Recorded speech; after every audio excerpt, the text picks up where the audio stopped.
بسم اللہ الرحمن الرحیم۔ وہی بندہ اپنے مقصد میں کامیاب ہوتا ہے جو اپنے نفس کے خلاف جنگ کرتا ہے۔ اچھا بولنے سے پہلے اچھا سننا ضروری ہے۔ ایک انسان کو پہلے اچھا سننا چاہیے اور اسی سے بولنے کا فن سیکھنا چاہیے۔ خواہشات سوئے ہوئے کتے کی طرح ہیں، ان کے اندر خیر و شر پوشیدہ ہے۔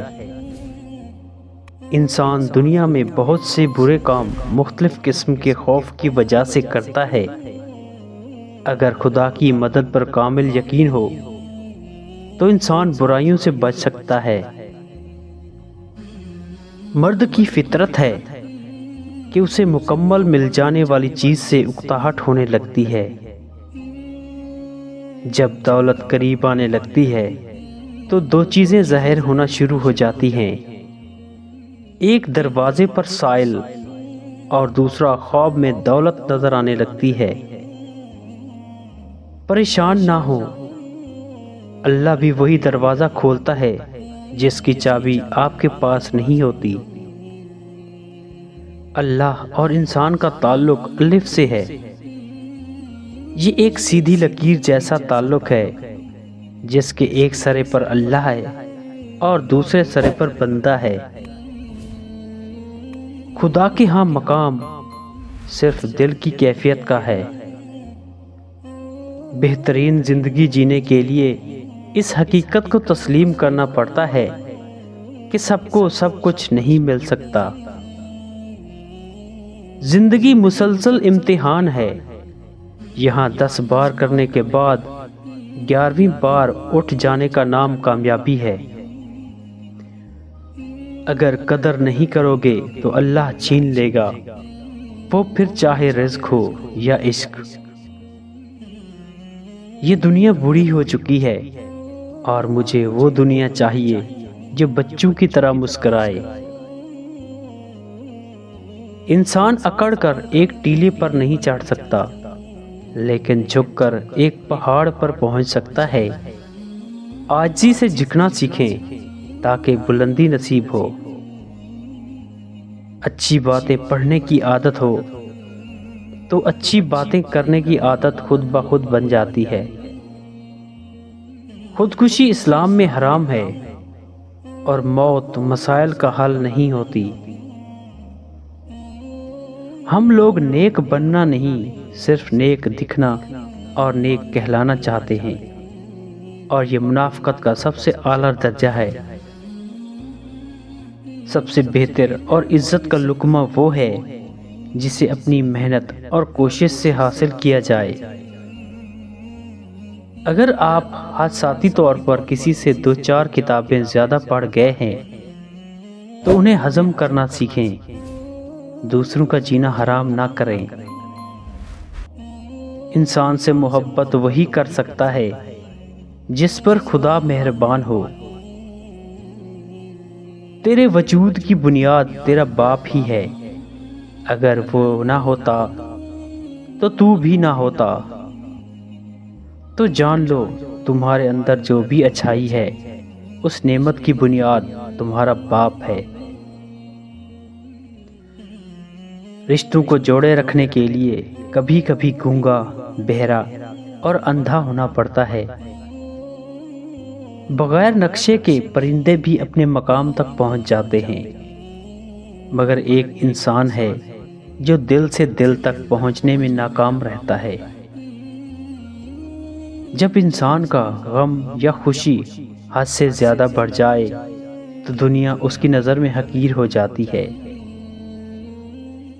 کسی ناقدر شخص سے محبت کرنا ایسے ہے جیسے آپ اسے سونے کے پیالے میں آب حیات پیش کریں اور وہ اسے ہونٹوں سے لگانے کے بجائے اپنے پیر دھو لے۔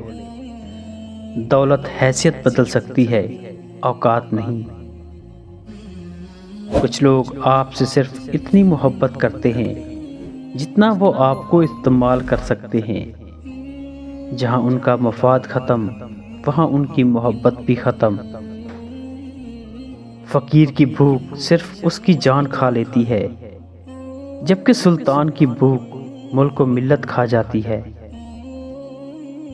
ہمارا تعلق اس نابینا معاشرے سے ہے جہاں اداسی کا یقین دلانے کے لیے آنسو بہانے پڑتے ہیں اور بیماری کا یقین دلانے کے لیے مرنا پڑتا ہے۔ دستک کا تسلسل مانگنے والے کی شدت کو ظاہر کرتا ہے۔ انسان سب کچھ بھول سکتا ہے سوائے ان لمحوں کے جب اسے اپنوں کی ضرورت تھی اور وہ دستیاب نہ تھے۔ زخم چھپانے کا ہنر سیکھو، ورنہ یہاں ہر دوسرا انسان ہاتھ میں نمک لیے پھرتا ہے۔ حسد دراصل خود اعتمادی کی کمی کا نام ہے۔ زندگی کتنی عجیب ہے، ہر انسان دنیا کی قید سے رہائی مانگتا ہے اور رہا ہونے سے ڈرتا ہے۔ رشتوں کو ایسی خوبی سے نبھائیں جیسے شہد کی مکھی پھولوں سے رس بھی لے لیتی ہے اور ان کا نقصان بھی نہیں کرتی۔ اللہ جب بہترین سے نوازتا ہے تو پہلے آزمائش سے گزارتا ہے۔ جب چاقو، خنجر، تیر اور تلوار آپس میں پوچھتے ہیں کہ گہرا زخم کون دیتا ہے، تو الفاظ پیچھے بیٹھ کر مسکراتے ہیں۔ خوش فہمیوں کے سلسلے اتنے دراز ہیں کہ ہر اینٹ سوچتی ہے کہ دیوار مجھ سے ہے۔ پتھر میں ایک نقص ہے کہ وہ کبھی پگھلتا نہیں، لیکن پتھر میں ایک خوبی یہ بھی ہے کہ وہ کبھی بدلتا نہیں۔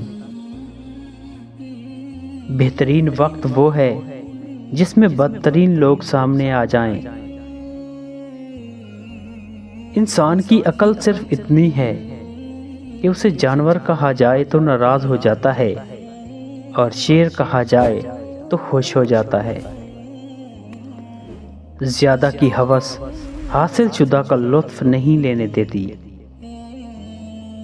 زہر دکانوں پر نقلی اور زبانوں پر اصلی ملتا ہے۔